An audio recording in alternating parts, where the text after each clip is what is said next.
Hello students, welcome to law school. आज की इस पर्टिकुलर क्लास में हम डिस्कस करने जा रहे हैं राइट टू शेल्टर। हम ये डिस्कस करेंगे क्या ये वाकई में हमारा एक फंडामेंटल राइट है, क्योंकि रिसेंट एक जजमेंट आई है, उस दौरान जो है इस पर्टिकुलर बात पे एक रोशनी डाली गई है जो हम आज इस क्लास में डिस्कस करेंगे। तो आज का जो टॉपिक रहेगा, आज हम बहुत डिटेल में इसके बारे में डिस्कस करने जा रहे हैं।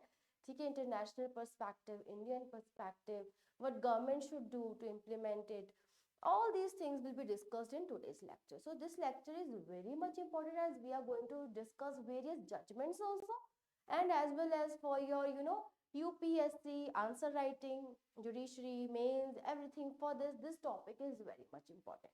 Clear? So first of all, if we want to talk about introduction, पहला, राइट टू शेल्टर से आप समझते क्या? बहुत सारे लोग हैं, ठीक है जी, जो झुग्गी झोपड़ीज में रहते हैं, ठीक है, कहीं सड़कों पे ही सो जाते हैं। तो यहाँ पे हम ये डिस्कस करेंगे क्या उनके पास भी क्या राइट टू शेल्टर है?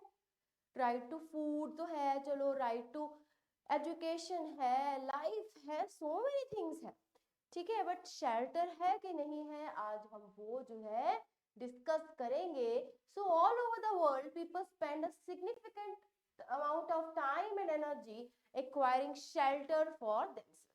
The shelter provides what? Privacy, safety for human beings, animals, and to protect their belongings also. Clear? So, however, a shelter for human being is not mere protection of his life and limb. It is considered home also. Exactly. Where he has the opportunities to grow physically, mentally, intellectually, spiritually. So, right to shelter is not just a home, it is an opportunity to grow in various aspects of life. Clear? So the courts in India have also recognized the importance and wide ambit of shelter and have thus given us various judgments regarding it. Clear? In much recent decision, the Karnataka High Court, ये है जी 2020 की, directed the state government to reconstruct the huts of migrant workers within 2 months at its own cost, which were burned down by the unknown miscreants near the Kacha Karkhana Hilly some Bangalore East, with the occupants had left for the native places after the announcement of lockdown. हाँ जी, तो वहां पे कुछ fire लगने के कारण बहुत सारे लोगों को घर से बेघर होना पड़ा। तो कोर्ट ने बोला है कि आप जो है स्टेट जो है रिकंस्ट्रक्ट करवाएं इनका घर, so that they should have the right to shelter, right to live properly. Clear? So the court in this case and in various other judicial pronouncement acknowledged the importance of shelter and said that the state is bound to protect it. See, यहाँ पे बात करी है कि state is bound to protect it, means directly or indirectly they are trying to say right to shelter is also your fundamental right. So it is recognized by UN, by international human rights law. So we can say here by our Indian law is also trying to protect the right to shelter. Clear? So आगे देखते हैं, evolution देखेंगे कि कैसे कैसे evolve हुआ है जी आपका ये राइट टू शेल्टर। तो सबसे कहते हैं पहली बात ये है कि राइट टू प्रॉपर्टी तो आपको पता ही है, कंट्रोवर्सी का मैटर रहा ही है। पहले ये पार्ट होता था आपके फंडामेंटल राइट का, फिर इसको जो है रिमूव कर दिया गया। सो राइट टू शेल्टर को भी कहते हैं, इसके थोड़ा क्लोजली माना जाता है। Right to private property has originally granted to citizens of India fundamental right under article 31 of the Indian Constitution, but this was struck down। Wide कौन सी अमेंडमेंट हुई थी जी आपकी? 44th अमेंडमेंट हुई थी, ठीक है, 1978 में। तो राइट टू प्रॉपर्टी जो था वो रिमूव कर दिया गया था। सो and was made a constitutional right under article 300A, not a fundamental right. Clear? आगे, article 300A has empowered the state to acquire any person's private property with the due process of law. However, in the case of Olga Tallis versus Mobay Municipal Corporation, court has the first time held that right to life includes right to livelihood and shelter, as they both are important components of the right to life under Article 21 of the constitution, है ना। यहाँ पे क्या बात कर रहे हैं कि आपका जो केस आया था जी 1985 का, Olga Tellis versus Bombay municipal corporation, उसने पहली बार कहा था कि जो राइट टू लाइफ है it also include right to livelihood, livelihood भी ये इंक्लूड करती है, एंड शेल्टर। तो ये दोनों चीजें जो है आपकी इसमें कवर करी गई थी, जो अब आपके आर्टिकल 21 में कैरी फॉरवर्ड करी गई थी। क्लियर। तो फर्दर केस हुआ था जी state of Karnataka and others versus Narasimhamurthy and others, 1995 का केस है। एवोल्यूशन देखो कैसे हुआ है, पहले 85 में ये बात बोली, 95 में बोला ये right to shelter is a fundamental right, ठीक है। To make rights meaningful for the poor, the state has to provide facilities and opportunities to build a house. Acquisition of the land to provide house sites for poor houseless is public purpose. It is a constitutional duty of the state to provide house sites to the, ठीक है जी। उसके बाद all these judgments have expanded the ambit of Article 21 of our Constitution and interpreted the rights of citizens, the growth, nourishment and shelter. Clear? So this was the evolution. पहले 1985 में just बोला कि right to life, you know, it also include right to livelihood as well as shelter. ये बोला गया first time आपके Olga Tellis versus Bombay municipal corporation में। दूसरी बारी जो है उसको विस्तार में कौन से केस में बोला गया, state of Karnataka and others versus Narasimhamurthy. Clear. अब हम चलते हैं जी आगे। हाँ जी, देखो ये आपका स्लम एरिया है, ठीक है। आगे जब इनको तोड़ देते हैं फिर उनको वो लोग बेघर हो जाते हैं, इलीगली इन्होंने कैप्चर करी होती है कई बारी घर बनाने के लिए, तो दिस प्रोसेस को साइमल्टेनियसली, ठीक है, ये उनको बेघर करते हैं तो उनको लॉट भी कर देते हैं घर। इवन चंडीगढ़ में भी आपके ऐसे बहुत बार हुआ है, कॉलोनीज टूटती हैं तो उनको घर प्रोवाइड करने के लिए बोला जाता है ना। चलो अभी आगे देखो करंट पोजीशन क्या है। Right to shelter is a fundamental right guaranteed under article 19 clause 1 clause E which should be read with article 21 of the constitution, ठीक है जी। कौन सा लैंडमार्क केस है इसका, Rajesh Yadav versus state of UP. Clear.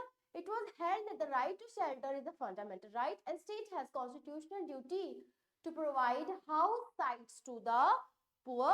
Justice Surya Prakash Kesarwani, who pronounced this path-breaking judgment, observed so while dismissing a PIL seeking eviction orders of 4 individuals who allegedly encroached a public land. So it all starts, when some people encroach, they do the encroachment of public land. At that particular time, some people just put PIL or certain case against them, and the case then the court decide. Then what we should do, where they will go. Even they have the right to, shelter, a good livelihood. Clear? So this is now to be read with Article 19, Clause 1, Clause E, which should be read with Article 21 of the Constitution. Case का नाम है जी Rajesh Yadav versus state of UP. Clear. Now the weaker sections of the society like the poor and landless agricultural laborers have the basic human right and constitutional right to the residence. Thus it becomes a duty of the state to fulfill those, but it does not give any person the right to encroach and erect structures or otherwise on footpaths, pavements or public space or at any place reserved or earmarked for public utility. कहते देखो जी, हाँ हम आते हैं कि weaker sections को, ठीक है, landless agriculture labourers, they have the basic human right and constitutional right to the residence, ठीक है, but it does not give any person that right to have to do the encroachment of the public property, ठीक है, or otherwise you have footpaths and all these things should not be doing, this should not be done in the good light. They are just trying to say कि ठीक है तुम्हारे पास right to shelter है, but ये right नहीं है कि तुम encroachment करने बैठ जाओ, ठीक है जी। So the state has a constitutional duty to provide, तो किसकी ड्यूटी अब यहाँ पे बनती है, अब देखो वो भी कहाँ पे रहेंगे, कहाँ रहेंगे, फुटपाथ पे रहते हैं, कहीं कहाँ रहते हैं। सो यहाँ पे वो ये कह रहे हैं कि स्टेट की ड्यूटी बनती है कि ये constitutional duty to provide adequate facilities and opportunities by distributing wealth and resources for settlement of light and erection of shelter over their land to make the right to life meaningful, effective and fruitful. Clear? आगे चलते हैं हम. International position क्या है जी human rights का? देखो वहां पे बोला ही हुआ है everyone's right to an adequate standard of living which includes adequate housing and shelter. It is regarded as a freestanding right and this was clarified in the 1991 General Comment on Adequate Housing by the UN Committee. तो already आपके UN की तरफ से भी ये right माना गया है. Clear? So adequate housing has also been recognized as a part of the right to the adequate standard of living. ठीक है. Then the Universal Declaration of UDHR जिसको हम बोलते हैं वहां पे भी बोला हुआ है कि adequate housing is a part of right to an adequate standard of living. हाँ जी. So Article 25 UDHR का clearly कहते बोलता है everyone has a right to standard of living adequate for the health and well-being of himself or his family, including food, clothing, housing and medical care necessary. Social services also Article 11 of ICS are granted. The same ICS means International Covenant on Economic, Social and Cultural Rights. Clear? So यहाँ पे यही कह रहे हैं. देखो घूम फिर के बात यही आती है कि जी स्टेट की ड्यूटी बनती है, स्टेट को कुछ ना कुछ इनके लिए जो है करना चाहिए. ठीक है. इंपॉर्टेंस क्या है जी? Right to shelter is one of the important fundamental right है ना. So it provides protection against forced evictions, arbitrary destruction, demolition of one's home, along with the right to be free from any kind of arbitrary interference with one's home, privacy and family. The right to shelter includes adequate living space, safe, decent surroundings, sufficient light, pure air, water, electricity, sanitation. The right to life guaranteed in any civilized society implies the right to food, water, decent environment, education, medical care and shelter. ठीक है. तो यहाँ पे बताया गया है कि right to shelter जो है क्यों इंपॉर्टेंट है. अब हम पढ़ते हैं कि कोर्ट क्या कर सकती है. ठीक है. फंडामेंटल राइट को ढंग से बनाने के लिए देखो by recognising the right to shelter constitutional conditional social right कहते ये कंडीशनल सोशल राइट है ना कि कोई सिस्टमैटिक है ना. उनको बस लगा हाँ ये जरूरी है हम इसको 19 क्लॉज 1 क्लॉज ई के साथ पढ़ सकते हैं, आर्टिकल 21 के साथ पढ़ सकते हैं, बट एक सिस्टमैटिक राइट नहीं है आपका. But Delhi court narrowed its jurisdiction in the matter, limiting its ability to provide substantial benefits to the slum dwellers. So you know these people are the ones who suffer the most in certain demolitions. ठीक है. Recent आपका ये वाला case है Samarpal versus union of India. Clear? यहाँ पे Delhi high court ने क्या बोला? The right to shelter was a fundamental right under Article 21 of the Constitution. It also observed the ameliorative and beneficial statuses and schemes have. It is a right to broadly and liberally interpreted so as to maximize the scope and effect. तो यहाँ पे उन्होंने बोला है कि state को चाहिए कुछ ना कुछ स्कीम्स बनाए, कुछ ऐसा बनाए, कुछ ऐसी इंटरप्रिटेशन करें जिससे ब्रॉडली ये पता चले या इनका जो स्कोप है इसका फंडामेंटल राइट जो है आपका राइट टू शेल्टर उसका स्कोप बढ़े. ठीक है. इसका मैक्सिमाइज हो स्कोप, ना कि बस ठीक है लिख दिया हो गया है कुछ हो ही नहीं रहा है उसके रिगार्डिंग, उसके अलावा को कुछ करना चाहिए. So systematic gymnastics will do little to extend substantial benefits that will be offered to the poor through enforceable remedy under the fundamental right to shelter. So कहते हैं कुछ ऐसा बनाया जाए जो ये कंडीशनल है आपका राइट एक सिस्टमैटिक या सिमेंटिक जिम्नास्टिक्स की तरह एक सब्सटेंशियल बेनिफिट लाए उनके लिए. ठीक है. और एक ऐसी इन्फोर्सेबल रेमेडी हो जिससे जो है उनको प्रॉपर फंडामेंटल राइट का फायदा मिल सके. Clear? The judicial interpretation cannot widen the purview of the statute policy by tweaking the eligibility requirements for a person to be covered by a statute policy. The interpretation can only determine whether a person meets the already determined eligibility requirements or not. कहते देखो फिर भी judicial review जो है judicial review interpretation है वो इतना widen scope नहीं कर सकती. ठीक है ना. जितनी देर जो है एक बढ़िया पॉलिसी ना बन के बाहर आए. ठीक है. जिससे सारी जो रिक्वायरमेंट्स हैं वो फुलफिल करी जाए. So court should have avoided narrowing its jurisdiction by limiting itself to the challenge. It could have proceeded to direct the government. हाँ जी, तो वो कह रहे हैं कि कोर्ट को चाहिए कि गवर्नमेंट को वो डायरेक्ट करें कि कुछ ऐसे मेजर्स, रीजनेबल मेजर्स लेके आए जिससे जो झुग्गी झोपड़ी के एविक्टेड रेजिडेंट्स हैं उनको कुछ बढ़िया ऑल्टरनेटिव रिकमेंडेशन या अकोमोडेशन मिल सके। ठीक है ना। अब देखो एविक्शन हो जाती है उनकी, झुग्गी झोपड़ी वालों की, बेचारे फिर कहाँ जाए, सड़कों पे जाते हैं, कोई कहीं जाता है। So judiciary should try that government should imply on government that they should do something, they should do some reasonable measures, ठीक है, with some alternative good accommodation sources to the झुग्गी झोपड़ी, the ones who got evicted. Clear? So हाँ जी, the petitioners entitlement to relocation under the Ministry of Urban Development policy for relocation of slum dwellers. The relocation policy requires that झुग्गी have been set up before November. तो उनकी ये थी कि झुग्गी जो है इससे पहले बनी होनी चाहिए. The government argued that the claimants were not covered by the policy because the claimant झुग्गी, the Lahori Gate side Basti, was set up in 2003. So relocation policy जो है उन पे लगी नहीं. आगे देखते हैं. Petitioner counter claim that झुग्गी where they were originally residing, the Shaheed Karim Basti was established in 1980s. However, they were relocated to the side of Lahori Gate during an exercise to increase the number of platforms in the New Delhi. Because of the exercise, they claimed that they had shifted 10-15 jhuggis from the Shaheed Basti below the footbridge to the Lahori Gate that the petitioners. So basically उन्होंने ये बोला कि आप कह रहे हो कि 2003 में बनी, ठीक है, बट हम तो जी पुरानी 1980s की झुग्गी से निकल के गए हैं, वहां पे जगह कम पड़ गई थी. ठीक है, अब आगे देखते क्या हो रहा है. So fundamental right to shelter was declared by the court not as a systematic right but a conditional right. अब अगर कोई अब आपसे क्वेश्चन पूछे what is the right to shelter, is it a fundamental right, you will say yes, but it is not a systematic right, it is a conditional. The condition is the Rehabilitation Act, जो मैं भी पढ़े के हटे हैं, इनका relocation policy act जो भी है इनका ही नाम.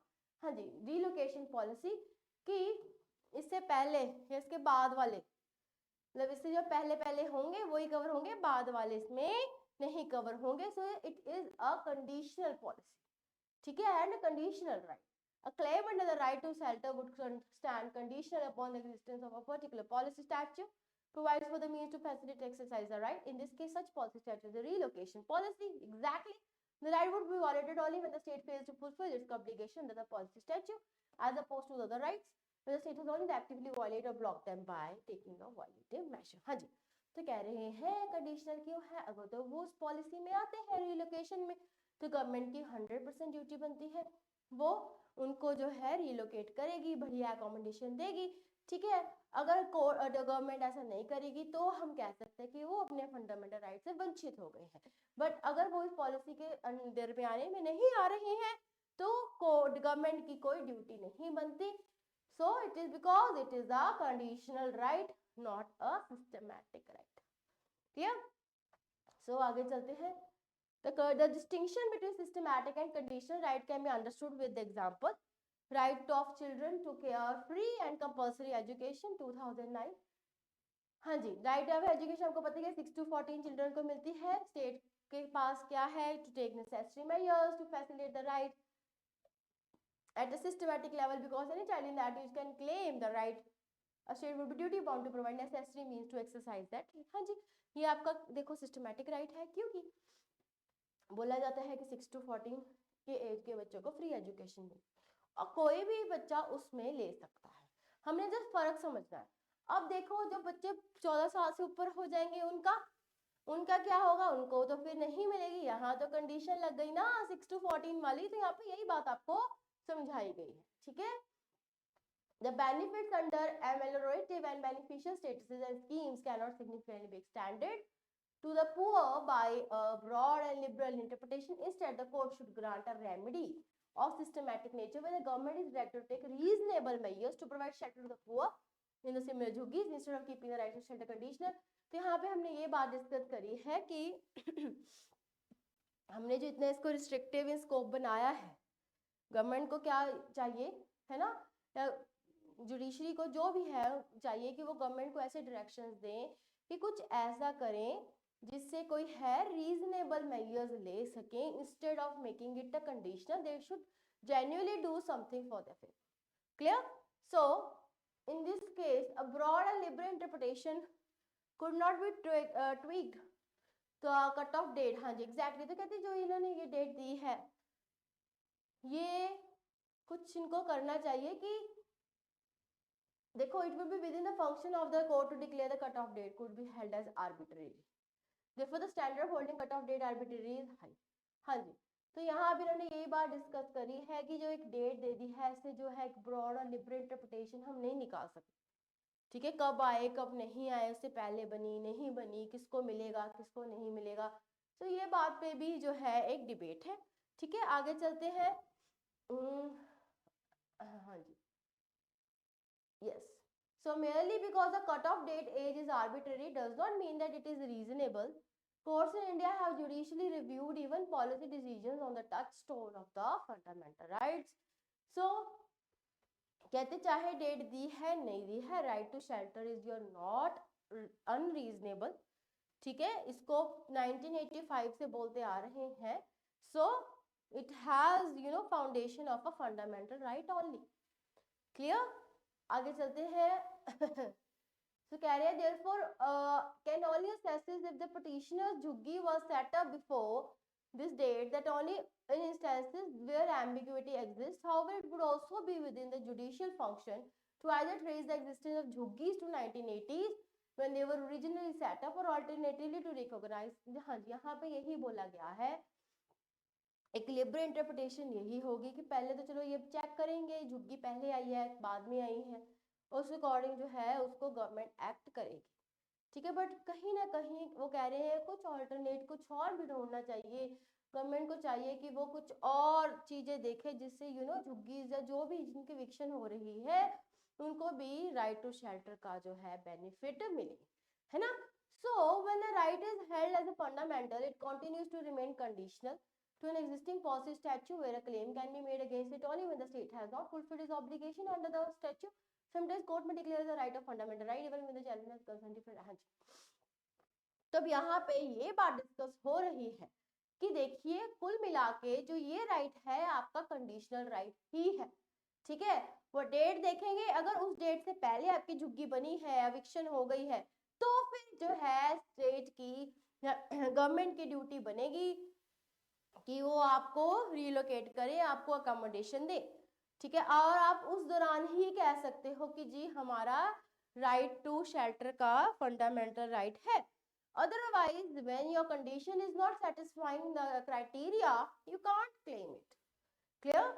सो अगेन ओल्गा टैलिस का हम केस डिस्कस कर रहे हैं यहाँ पे, इसमें बोला गया था livelihood as a fundamental right, the challenge was concerning the rights of some developers to encroach upon a public land which was denied by the court to be a right. However, because such rights can be read under one of the articles to hold significance in two ways. First, the text of constitutional provisions possesses an expressive value when public does not. For instance, during the anti-CCA protests, the protesters were reciting the preamble to constitution to express their dissent. Now secondly देखो यहाँ पे यहाँ बताया गया है कि ठीक है जी उसको मैं आपको फंडामेंटल राइट माना, बट जो आप इंक्रोचमेंट कर रहे हो वो तो गलत है ना। तो यहाँ पे इस बात के लेके चर्चा हुई है कि इंक्रोचमेंट करनी जी आपकी गलत है। सो where a right is declared to be a fundamental right, a new social meaning of greater significance is generated. The policy, public makers and administrators will associate the new social meaning of fundamental right with the ordinary right as well as the means and necessity to exist that right. For example, when the right to shelter is declared as a fundamental right under Article 21, the public understands that relocation is something that is significant to the right of life because no person shall be deprived of his life or personal liberty except according to the procedure established by the law. So कहते हैं ठीक है हम मानते हैं आपका fundamental right है ही, but encroachment करना फिर हक मांगना ये बात जो है ये गलत है, ठीक है ना। आर्टिकल 21 कहता है but public understand relocation is something that is significant to right of life because no person, कहते हम ये भी मानते हैं कि या फिर आपकी रीलोकेशन कर दे क्योंकि each and every person has a right to life under Article 21 of the Constitution. But the expressive value will extend the benefit where over the years stakeholders of the frame policies and laws. Hence, it is imperative the courts grant remedies that are of systematic nature, including directions to the government to take proportionate measures beyond. हाँ जी, अब देखो इसका तो सिलसिला चलता ही रहेगा, ठीक है। कोई अपने यहाँ मर्जी से झुग्गीज बना लेते हैं, इंक्रोचमेंट कर लेते हैं, फिर इनको पता नहीं चलता, फिर इनको जो है जब इनकी बस्ती उजाड़ देते हैं तो रौला पड़ता है, फिर इनको होता है कि हमें रीलोकेट करो। तो ये चलता ही रहेगा until unless, ठीक है, कह रहे हैं कि इसको फंडामेंटल कंडीशनल फंडामेंटल राइट तो बनाया है, but still state needs a lot of strict measures to control it, otherwise this will go on and go on. Clear? So let us see what new policies government will do to put a hold over it, or you can say to put a tight grip over this particular right. So that's all in today's class. We will meet in next class with some more interesting topic. Okay, thank you so very much.